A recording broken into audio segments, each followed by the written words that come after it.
We have things to talk about. Of course, you have We the Zach do. Wilson trade. Is there any, because like actually being realistic about it, No, it's I not don't. bad. Like it's whatever. You're taking a complete and total flyer. It doesn't look good for the I would state rather of, have the 6th round draft pick than Zach Wilson on my team. I really would. And Peyton Manning spoke yesterday saying like one of the worst things you can do to a young quarterback is change offensive coordinator for them every year. And that's something I've talked about in like my draft bust videos quite a bit. It's like if you look at a lot of the busts, it's coaching changes over that first 2 to 3 year period for young QBs. Like it is tough. And that's what's happened to Zach Wilson. There's a lot of things to say, yes, the right situation could help him out. But also, of all the games we've watched him play, he has barely done anything to give me any confidence that he's good. And I think he is more of a victim of being drafted at spot number 2 than anything. Like, he should have never been drafted that high. He was never that kind of prospect. He got catapulted into that position because of the 2020 season where BYU played a bunch of garbage, subpar talent. Like, it's more of like he was taken 2, so people still think he has 2 overall potential. And I don't know if that's a fair thing to put on Zach Wilson. Sure. But yeah, I do trust Sean Payton as an offensive guy. And sure.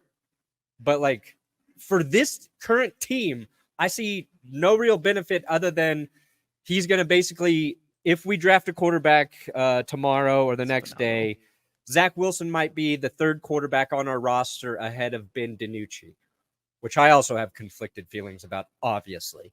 Which they're probably going to cut Ben DiNucci. Yeah, which will not be good. No, it's not. That's what you did? You showed your ass and said, give it to me? Yeah, I said I am ready for my pounding. Might as well. I said I'm going to stop fighting it. I'm going to stop fighting the Broncos. And here you go. Just let's ride. Fornicate me. Why not?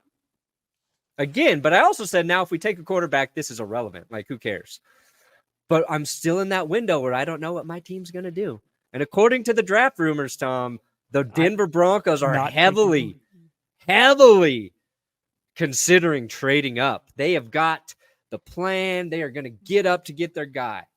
But also, according to the reports, they are trading back. They're going to drop back some picks and then take their guy. I don't trust any reports right now at all. So, like, would you be happy in, like, this, if you traded back and got, like, a 2nd rounder and got, like, Spencer Rattler, would you be content with that? I'd be content with Rattler. I'd just take a quarterback at 12. Don't mess around with it. Like, I don't care if somebody thinks that's a reach. Just, like, that's what we need. That's what we need. Just take a QB at 12. Make it Bo Nix. Make it Penix. I really want Penix. I know you do. I think Bo Nix makes more sense for Sean Payton and the Broncos. But I don't know. I just like Penix. And what if the Giants take Penix, though, at 6? All right, Perna. Top 10. How many QBs you got going? Top 10? In the top 10. 4. 4? Okay. I mean, that's what it feels like. Birthday. I think it's going to be a surprise if JJ McCarthy doesn't go, at pick 4, 5, or 6, depending on trade scenarios. So yeah, I think it's 4. It's Williams, it's Daniels, it's Drake May. Maybe JJ's in that mix somewhere, depending on all of the smoke that's out there. Mm-hmm. But there's a crazy scenario. It could be up to 5, but I doubt it. Okay. That's fair. Yeah, I think it's obviously 3, and then I think there's potential for a 4th. Yeah. I wouldn't be surprised if, like, some teams let the board fall to them. Yeah. I think 6 quarterbacks could be drafted in the 1st round total. That's fair. So if Penix and Nix aren't going after the top 10, like to Broncos, Raiders, their projected spots, I feel like they're going to be taking picks between picks like, I don't know, like 20 through 32. I don't think teams are going to wait for either of those guys in the second round, Penix and Nix. Yeah, that's fair. Well, let me tell you about GPS Clips, the hottest, outrageous channel that's been around for a little while now, like a year now, right? Look, you can find all of your GPS clips here.